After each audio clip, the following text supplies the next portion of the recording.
দোকানে বাকিতে বাজারে নিতে হলে তখন মুখে একটা হাসি রাখে। ছোট চাচার কাছে টাকা ধার চাইতে গেলে মুখে হাসি রাখে। বাবা বিশ্বাস করেন তার হাসিতে অনেক সমস্যার সমাধান হয়ে যাবে, তবে কিছুই সমাধান হয় না। টাকা দিতে না পারায় দোকানদার বাজার রেখে দেয়, ছোট চাচা গম্ভীর মুখে না বলে দেয়। বাবার সাথে হাঁটতে হাঁটতে বলি, বাবা বরফের দেশ কোথায়? বাবা কোনো উত্তর দেয় না। আমি আবার জিজ্ঞেস করি, বাবা সেখানে কি বরফ দিয়ে ঘর বানানো? বাবা এবারও কোনো উত্তর দেয় না। আমি মনে মনে বরফের দেশের একটা ছবি আঁকতে থাকি। বাবা আমার দিকে তাকিয়ে বলেন, শরবত খাবি? আমি বলি, খাবো। রাস্তার পাশে একটা লোক লেবু শরবত বিক্রি করছে, প্রতি গ্লাস 10 টাকা। বাবা 2 গ্লাস লেবু শরবত নেয়। লোকটার কাছে ছোট ছোট খালি বোতল আছে। বাবা সেই বোতলে মায়ের জন্য 1 গ্লাস শরবত নেয়। শরবতের বোতল নিয়ে আমরা বাসার দিকে হাঁটতে থাকি। মা অসুস্থ হবার পর থেকেই রান্নাঘরে তেমন যেতে পারে না। চুলার পাশে বেশি সময় থাকলেই শ্বাসকষ্ট শুরু হয়ে যায়। কাশি কিছুতেই থামে না। এমনভাবে কাশি দেয় মনে হয় মায়ের বুকের ভেতর থেকে সব বের হয়ে আসবে। মায়ের আবার কাশি উঠেছে। বাবা রান্নাঘরে ছুটে যায় তরকারি দেখতে। মা ইশারা দিয়ে বলেন জানালা খুলে দিতে। আমি জানালা খুলে দিই। জানালা দিয়ে ঠান্ডা বাতাস আসলে মায়ের কাশি কিছুটা কমে।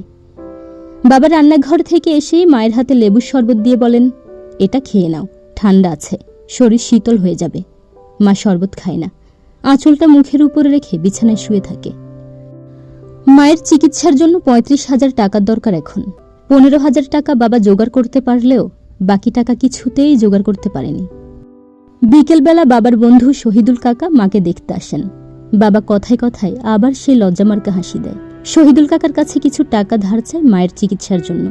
বাবার একটা কাপড়ের দোকান আছে। শহীদুল কাকার কাছে বলেন, চাইলে দোকানটা বন্ধক হিসেবে টাকা দিতে পারে। শহীদুল কাকা বলেন, কি বলছো তুমি এসব? তুমি আমাকে অল্প করে দিয়ে দিবে, তাতেই হবে। সন্ধ্যায় বাসায় এসো। বাসায় কিছু টাকা আছে, আগামীকাল ব্যাংকে রাখবার কথা ছিল। বাবার চোখ এবার ছলছল করে ওঠে। মায়ের চিকিৎসা শহীদুল কাকার দেওয়ার টাকাতেই হয়। মা পুরোপুরি সুস্থ হতে 2 মাস চলে যায়। আমাদের স্বাভাবিক জীবন চলতে থাকে। বাবা মাসে মাসে কিছু টাকা শহীদুল কাকাকে দিয়ে দেন। আমি কেবল ক্লাস 7-এ উঠেছি। স্কুলে টিফিন টাইমে সিঁড়ি থেকে নামতে যেয়ে পায়ে হোঁচট খাই।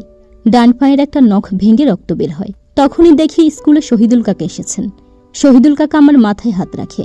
তারপরে চলে যায় লাইব্রেরির দিকে। লাইব্রেরি থেকে বের হয়ে আমাকে বলে স্কুল ব্যাগ সাথে নিয়ে নিতে। আমি বলি, কাকা আমার স্কুল এখনো ছুটি হয়নি। কাকা বলেন, তোর স্যারের সাথে কথা বলেছি, জরুরি কাজ আছে, তাই যেতে হবে। শহীদুল কাকার সাথে রিকশায় উঠি আমি। কাকা পুরো রাস্তায়